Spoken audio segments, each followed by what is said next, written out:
একদিন না একদিন প্রত্যেক অপরাধীকেই বিচারের মুখোমুখি দাঁড়াতে হবে, এটাই হচ্ছে মেসেজ। আন্তর্জাতিক অপরাধ ট্রাইব্যুনাল 1-এ আজকে 3টি মামলার ফর্মাল চার্জ দাখিল হয়েছে।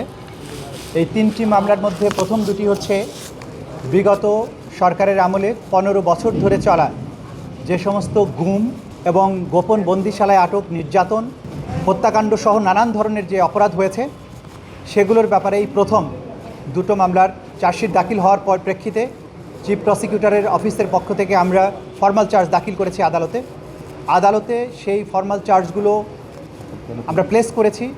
ট্রাইব্যুনাল সবগুলো অভিযোগের বর্ণনা শুনেছেন। শোনার পরে তাদের এই আসামিদের বিরুদ্ধে অভিযোগ কগনাইজেন্স নিয়েছেন এবং তাদের বিরুদ্ধে গ্রেপ্তারি পরোয়ানা ইস্যু করেছেন। মূলত যে দুটো চার্জশিট এখানে এসেছে সেগুলোর একটি হচ্ছে গত 15 বছর ধরে চলার সময়ে র্যাপিড অ্যাকশন ব্যাটালিয়ন বা র্যাব বাহিনীর কিছু বিপদগামী সদস্য যারা উত্তরাস্ত্র টিএফআই সেল এবং র্যাবের বিভিন্ন গোপন বন্দিশালায় বিভিন্ন ভিন্ন মতাবলম্বী রাজনৈতিক কর্মী, সাংবাদিক, ব্লগার, ভিন্ন চিন্তার যারা ধারণ করতেন, যারা সরকারের কর্মকাণ্ডের জন্য বাধা হয়ে দাঁড়িয়েছিলেন, সেই সমস্ত লোকদেরকে গোপন কারাগারে আটক রেখে নির্যাতন করা হয়েছে। এই সমস্ত অভিযোগের হাজারো অভিযোগের মধ্য থেকে কিছু জিনিস, যে কয়েকটি অভিযোগ আমাদের কাছে ইতিমধ্যে প্রমাণিত হয়েছে, সেগুলোর ব্যাপারে আমরা ফর্মাল চার্জ দাখিল করেছি।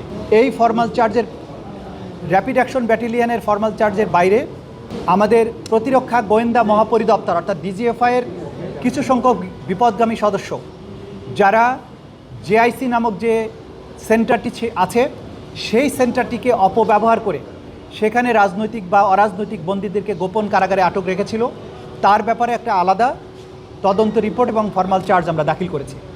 এবং এই ঘটনার সাথে সাবেক প্রধানমন্ত্রী শেখ হাসিনা, সাবেক স্বরাষ্ট্রমন্ত্রী আসাদুজ্জামান খান কামাল, প্রধানমন্ত্রীর সাবেক নিরাপত্তা উপদেষ্টা তারিক আহমেদ সিদ্দিকী সহ র্যাপিড অ্যাকশন ব্যাটালিয়ন এবং ডিজিএফআইয়ের বিভিন্ন পর্যায়ের বেশ কিছু অফিসার যারা আসামি হিসেবে আছেন তাদেরকে আমরা অন্তর্ভুক্ত করেছি। আমরা এটার মাধ্যমে একটা স্পষ্ট বার্তা দিতে চাই যে অপরাধ যারা করবেন, যারা আইনকে নিজের হাতে তুলে নেবেন, অপরাধীকে অবশ্যই বিচারের মুখোমুখি হতে হবে।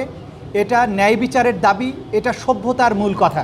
অপরাধীর বিচার করার সময় কখনোই দেখা হয় না অপরাধী কত উঁচু স্তরের, কত ক্ষমতাশালী, অথবা অপরাধী কোন ব্যক্তি।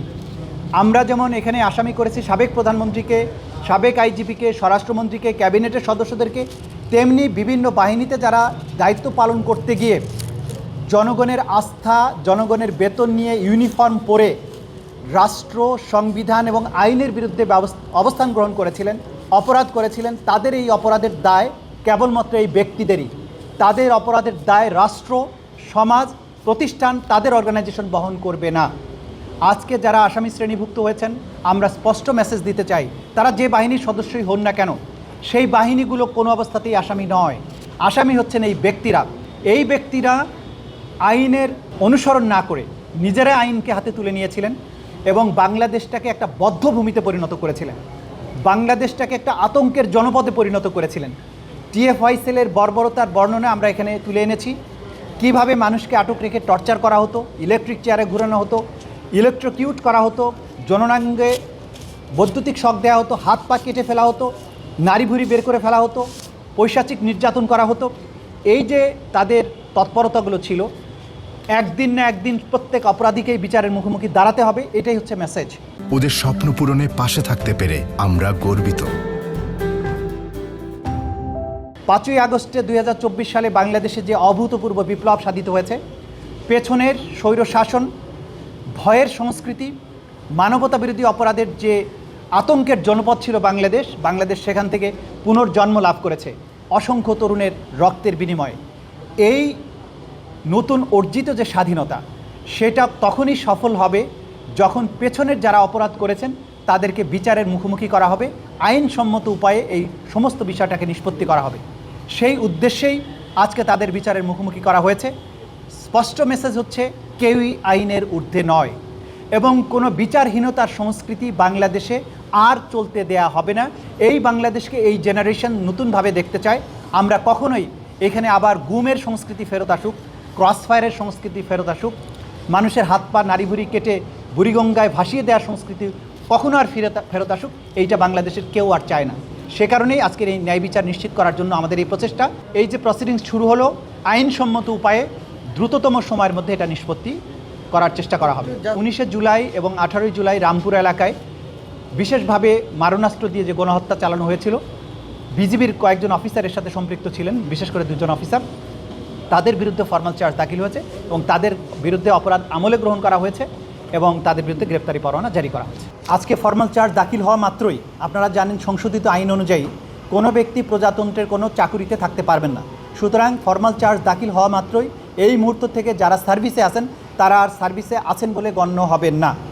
গ্রেপ্তারি পরোয়ানা যখন জারি হয়েছে, আইনের যে নির্ধারিত পদ্ধতি আছে সেই অনুযায়ী গ্রেপ্তারি পরোয়ানা জারি হবে এবং গ্রেপ্তারি পরোয়ানা কার্যকর করার জন্য রাষ্ট্রের যে সংস্থাগুলো আছে তাদের প্রতি নির্দেশনা দেওয়া হয়েছে।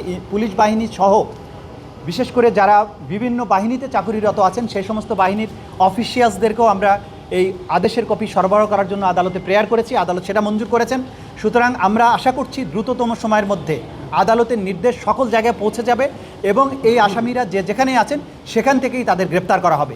অপরাধ যদি প্রধানমন্ত্রী করে সেটা অপরাধ, অপরাধ যদি কোনো বাহিনীর দায়িত্বে থাকা ব্যক্তি করে তাহলেও অপরাধ, সিভিলিয়ান যদি করে তাহলেও অপরাধ। সুতরাং আমরা অপরাধকে খুঁজছি, কোনো সংস্থা কোনো অন্য কাউকে নয়।